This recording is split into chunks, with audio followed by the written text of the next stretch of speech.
think that will be the hook for the show, is me doing some sort of sneaky agent thing with a Geiger counter. I'll have to drink that coffee and channel my inner crazy person. When I told my mom what I was going to do, she's like, "You're not going to get arrested, are you?" I'm like, "If I do, that would be great for the show, wouldn't it?" My name is Natasha Bajma, and these are my dogs, Charlie and Luna.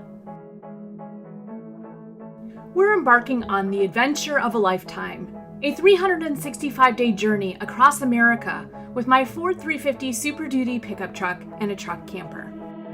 But this is no ordinary road trip. This is what happens when a disillusioned nuclear weapons expert, going through a midlife crisis, tries to begin a new career but can't quite get off topic.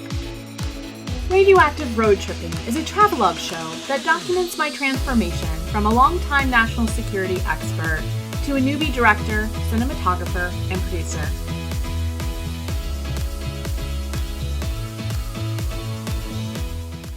Hey everyone, I'm Natasha Bajma, the producer, director, writer of Radioactive RoadTrippin, and this is the first ever writer's room for my show. Now, some of you might be asking the question, what exactly is a writer's room?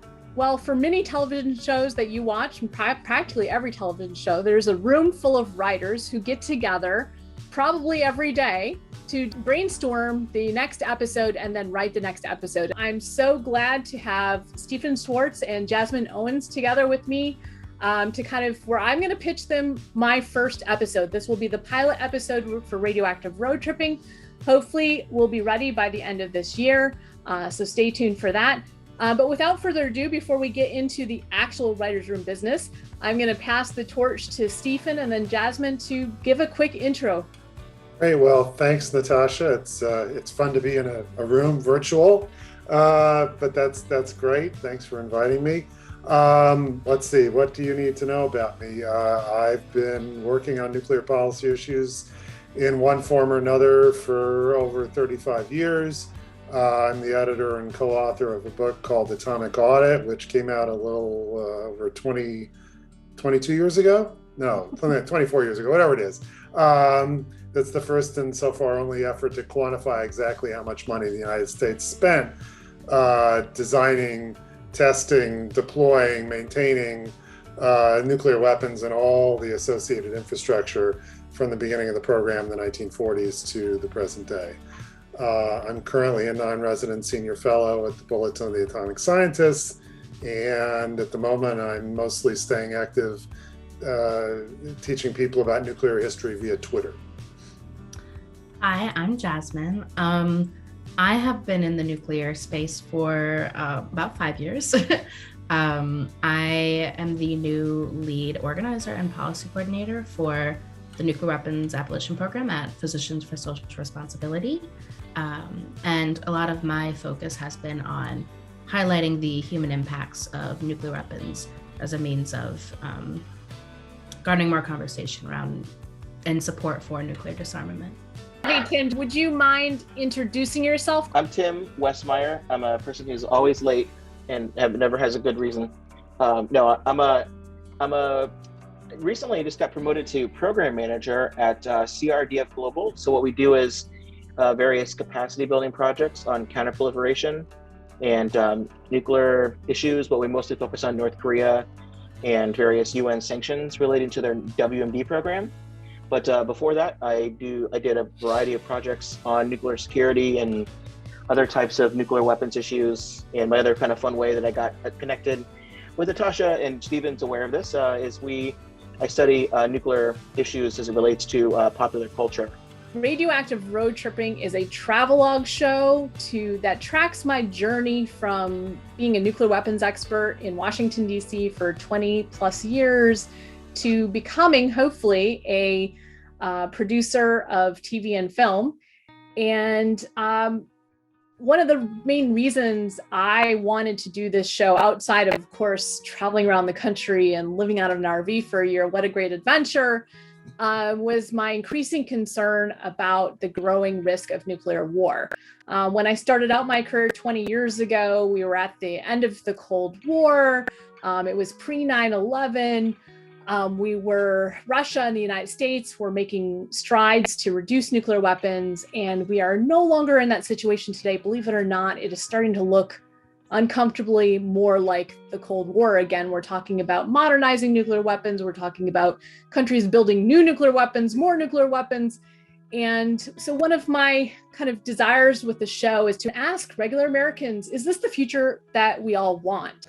Basically, every episode is going to be about my travels, about visiting sites, about camping, about my dogs. And this pilot episode should capture the flavor of it, but it's going to do a little bit more than that. It's also going to kind of communicate why I'm doing this and why this idea kind of came to mind. After I came up with the idea for the show, I Googled Texas and nuclear weapons. Because I'm like, well, I'm in Texas now. Do nuclear weapons really matter to Texas? Or even Rockport, Texas, here on the coast, kind of a fishing town far away from all the hustle and bustle of cities and certainly very far from the East Coast. How many sites, nuclear weapons related, past plus current, do you think I found in Texas? I don't know, 50. I was thinking like 6. No, I found 56. Our numbers combined. Yeah. So Jasmine, I was with you. I was like, what? I found Atlas missile silos, Nike missile sites. I found a nuclear weapons storage sites, actually 2. I found sites of nuclear weapons accidents. I found bases, Dyess Air Force Base, a couple other bases where bombers were flown out of that carried nuclear weapons, the B-36 and I think the B-1 Lancer. I found uranium mines, uranium disposal sites, counties with high levels of radioactive fallout from atmospheric testing. That was probably one of the most mind-blowing ones for me because Nevada is far away from Texas. And of course, Pantex, which is an active site containing a hell of a lot of nuclear weapons. And it is the assembly and disassembly facility for the US nuclear weapons complex. And so that was kind of like, so I had this idea and then I did the first Google search and I'm like, there's something here. And I did it, for Louisiana, Mississippi, and Alabama. And then I'm like, all right, there's something here. I want to do this because there's a lot of things that we no longer think about and how much nuclear weapons were such a part of our history. And so kind of that's in the intro, and I'll have an animated map that kind of shows that kind of like, I think people will kind of be like, whoa, Texas, wait. And certainly there are other states that have less sites than Texas. I just was surprised because here I live in Texas. I'm a nuclear weapons expert. And I was like, it's not really that important here. And yeah, I start out the journey in Rockport, Texas. I tell the audience that I'm going to travel to San Antonio, Texas, where there's actually a major nuclear weapons site, believe it or not, in San Antonio. It's old. It's not current. It's not active. I kind of make a detour to a county called Refugio County, which is only 40 miles from where I live. My plan is to pull up to a coffee shop.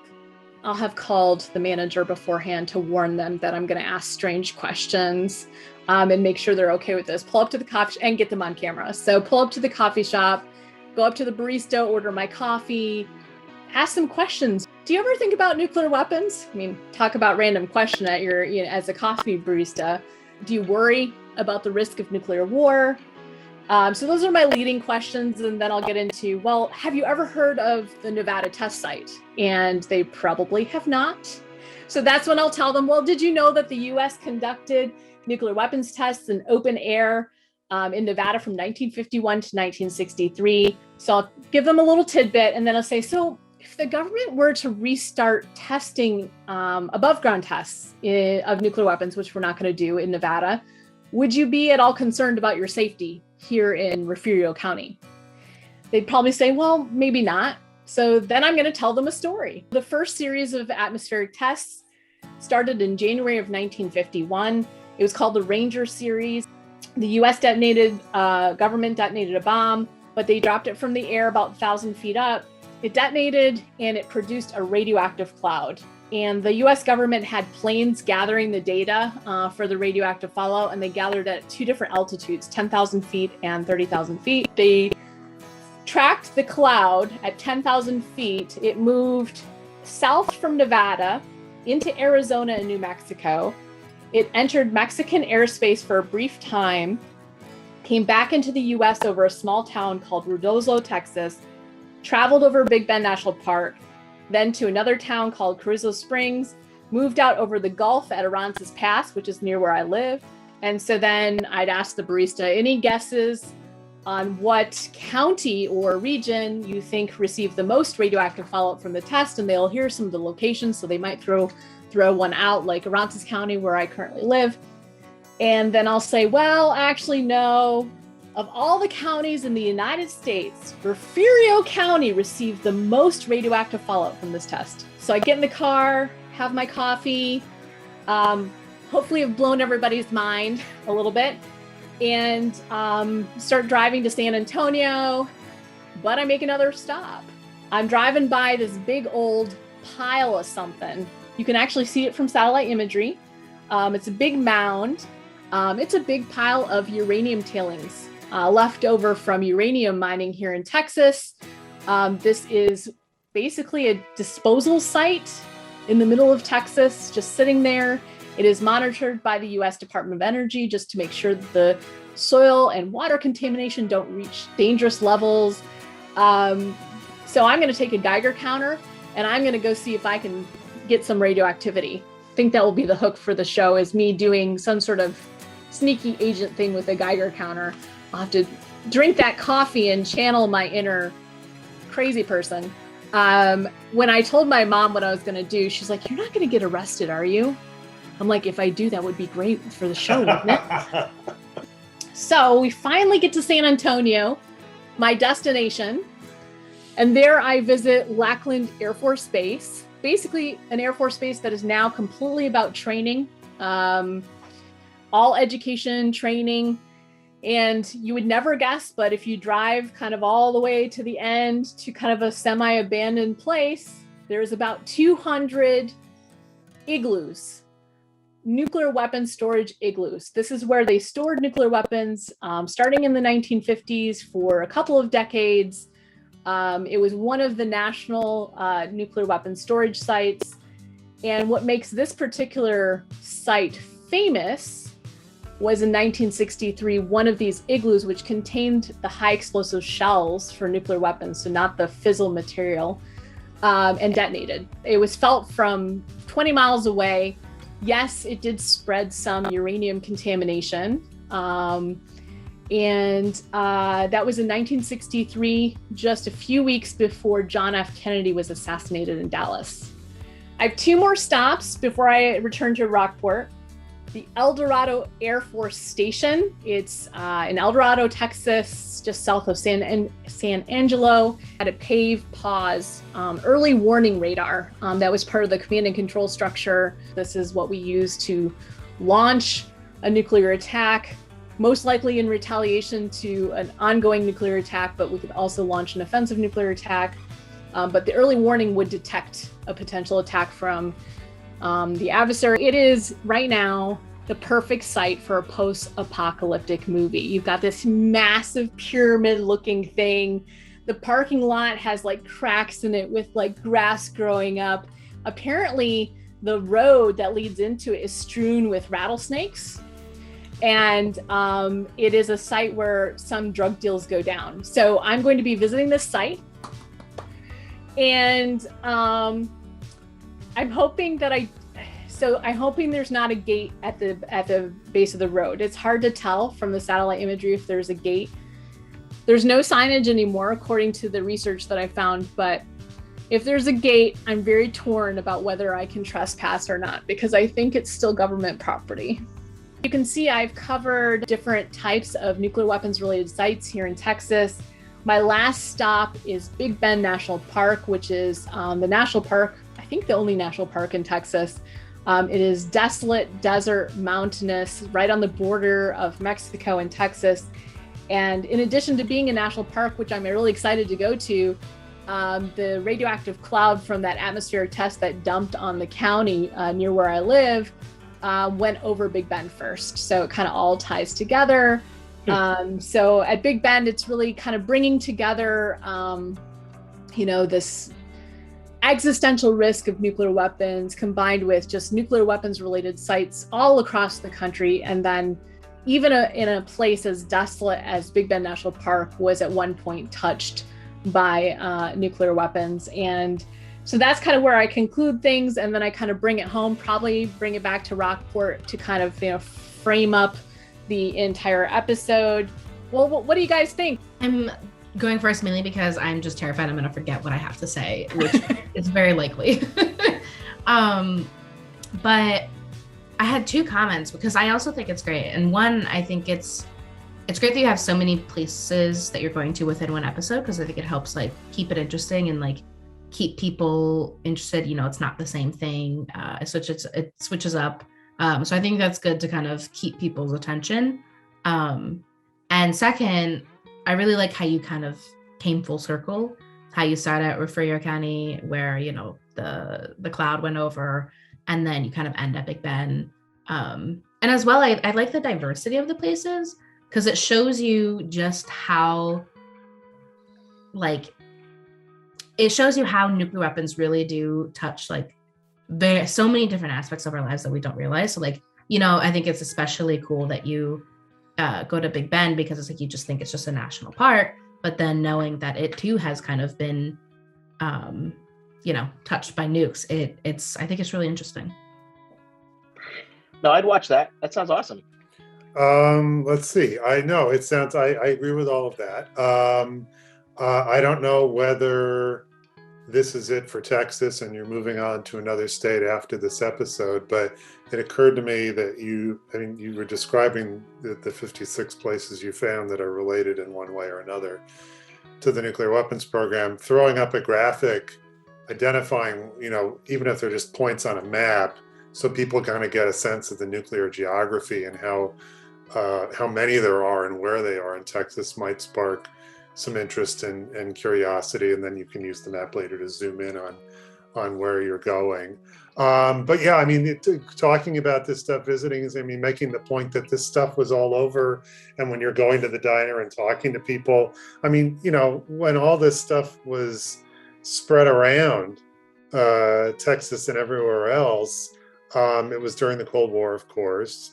People had a very different relationship with their government and with secrecy, and the government had very different attitudes towards people about this. And a lot of this stuff nobody knew about at the time. So I wouldn't be surprised that, the blast at Medina caught, people sort of kind of generally understood what was going on there, but the explosion certainly brought home the reality that this was an active facility with some really serious firepower there, making the point that this stuff was everywhere. And just because, you average citizen might not be aware of it, doesn't mean that, it wasn't important or that you should have been aware of it, but the government didn't want you to know. Before we end, I wanted to have a quick kind of brainstorm because I'm wrestling with another approach. There's this tension between geography and education. So I told you the diversity of sites that I'm visiting, and I'm going to be able to say a few technical sentences about each of them, but not a lot. Should I do thematic episodes at the end, like an entire episode on command and control? Because obviously if I talk about command and control and I delve into what it is, I have to cover sites all around the US because that's a better educational method. I like the travel, radioactive road trip piece to it quite a bit. I think it's hard because you're right. It does kind of focus much more on here's the things that are here, but it may be a good thing, if there's a final episode that's more thematic focused and ties it all together. We've showed you all these individual places, but it's not just what happens in Nevada or what happens in Texas. It's the whole system. And then you can kind of run through, well, now we talked about command and control. Well, here's all the places that we went to and here's what all connects together. I think you could continue to do the travel log style because I also think that's, a great way to just get people interested and to keep people interested. But maybe with each episode, depending on things that you talk about, you could also post maybe a short, 5-minute kind of sit down video where you don't really have to do too much to it. It's just kind of like a more casual thing, and like give more of that like thematic information or give more kind of context behind what you like talked about or mentioned in the episode. I think probably to keep from confusing viewers who are going to obviously, almost all of them know much less about this than all of us here, to sort of stick with the state by state, locality by locality approach is probably easier in that respect. But I think as you go along, and like Tim said, maybe like a thematic thing at the end, or maybe like a, not quite a recap, but like, well, here's where we've been, and you throw up the map of, and like, well, this site relates to this site, and this is all integrated. Well, this has been really helpful. I hope you guys enjoyed it. If you're interested in being part of it down the road, let me know. It'll kind of be like this. Down the road, was that a pun? It was down the road, the rocky road. At the core of my personality, there's a lot of pun. I know, it's just terrible. If you want to follow my journey, please remember to subscribe to my YouTube channel. If you'd like to have access to behind-the-scenes content and exclusive merchandise, become a patron at patreon.com/Natasha Bajma